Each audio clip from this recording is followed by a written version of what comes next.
네, 정읍에 오랜만에 방문했는데 옛날에 뵀던 분들 굉장히 많이 만나 뵀습니다. 굉장히 반갑고 따뜻하게 맞아주셨고, 그리고 많은 기대를 하고 계셨습니다. 그리고 정말 도덕적인 후보, 능력 있는 후보가 대통령이 돼야 우리나라도 제대로 잘 설 수 있을 것 아니겠는가, 그 말씀을 해주셨습니다. 사실 제가 오늘 연설을 하면서 말씀드렸던 내용, 바로 주민들이 해주신 말씀입니다. 전북 공약도 컴팩트하게 몇 가지만 부탁드릴게요. 아까 처음에 거기 어디였죠? 네, 고창에서. 예, 고창에서 말씀드렸습니다만 제가 또 여러 가지로 정리해서 그러면 말씀을 드릴게요. 우선 제가 제일 먼저 생각하는 것은 전주와 전북이 대한민국의 문화 수도가 되는 겁니다. 그리고 또 그 주변 지역인 대전은 과학 수도, 그리고 세종은 행정 수도로 그 세 지역이 서로 시너지가 나게 만드는 것이 저는 중요하다고 봅니다. 대전에는 세계적인 과학자분들이 많이 방문을 하시고, 그리고 세종에는 여러 행정 분야의 공무원들이 많이 방문을 하시는데, 그분들이 문화 수도인 전주와 전북에 많은 그런 경험들을 하실 수 있도록 열심히 노력을 할 생각입니다. 그러기 위해서는 문화 콘텐츠도 많이 만들고, 그리고 또 세계 우리 문화유산 우리 전주와 전북의 여러 문화유산에 대해서 열심히 홍보하는 것이 굉장히 중요하다고 생각합니다. 그리고 또 두 번째로는 전북에서 4차 산업혁명 시대에 정말 걸맞는 여러 가지 산업 인프라들이 많습니다. 가장 대표적인 것이 탄소 산업입니다. 아시겠습니다만 중앙정부에서도 미처 관심을 두지 않았을 때 지자체에서 먼저 시작해서 이렇게 가능성이 있는 산업들을 만들었습니다. 그리고 또 연관돼서 2차 2차 전지에 대한 그런 산업들도 저는 인프라가 충분히 잘 갖추어져 있다고 봅니다. 그리고 또 세 번째로는 지금 현재 새만금에 대해서 뭐 여러 가지 많은 시도가 있었습니다만 전북 주민들께서 생각하시는 만큼 그렇게 성과가 높지 않았습니다.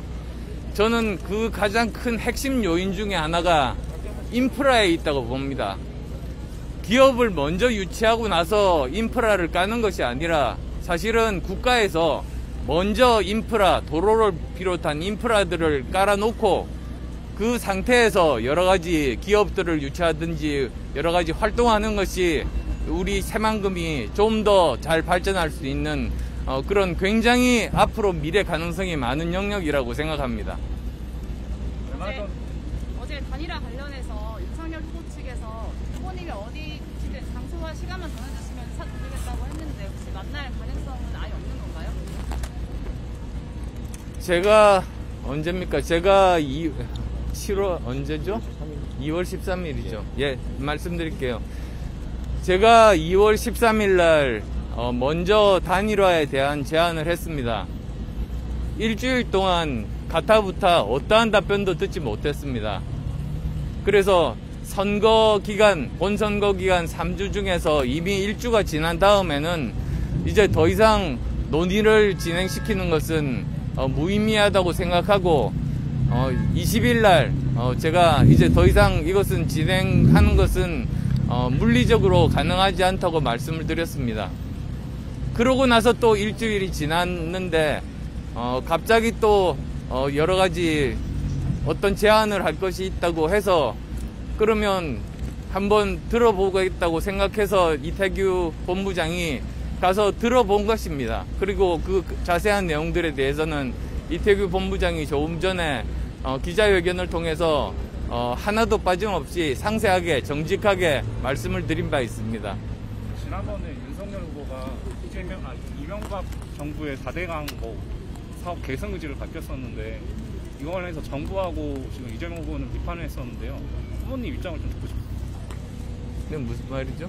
그러니까 거기는 알아보고 말씀을 저쪽의 공약이었으니까요. 알아보고 예. 말씀을 해주면 됐죠. 후보님 그 단일화 이와 관련해서 국민의힘에서는 후보님에게 공동 인수위를 꾸려서 인사권을 공동으로 하는 방안을 제안을 했었고 그게 후보님한테도 보고가 됐었다고 이야기하고 있는데요.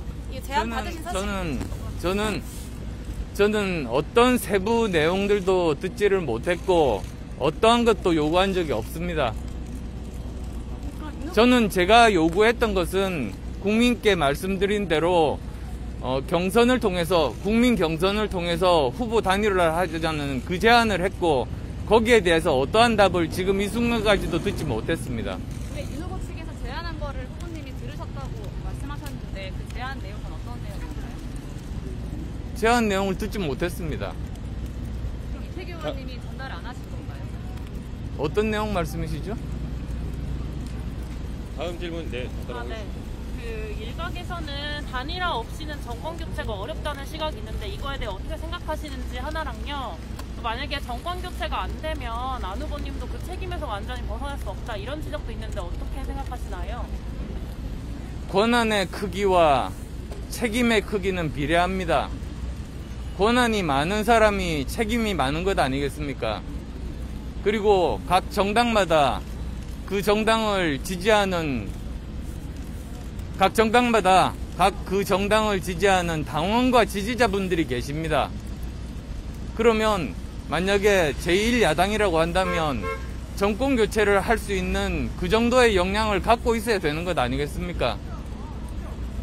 지금 종합해봤을 때 후보님 외에는 전권을 가지신 분이 없어 보이는데 결국에 단일화 협상을 뭔가 진정성 있게 논의를 이어가려면은 양쪽 후보님들이 만나셔야 될 것 같은데 혹시 이거에 대해서 어떻게 생각하시나요? 저는 저희들 저를 도와주는 많은 분들과 함께 논의를 하면서 결정을 하고 있습니다. 네, 여기까지 하고 이동하도록 하겠습니다. 마지막 질문 하나 받겠습니다. 예. 어제 그 민주당에서 그 정치 개혁 의제들을 당론으로 채택했다고 하는데 그거에 대해서는 혹시 후보님이 말씀하신 것과 공통점이 있을 것 같은데 어떻게 생각하시는지 말씀 부탁드립니다. 우선 선거 직전에 지금 며칠 남았습니까?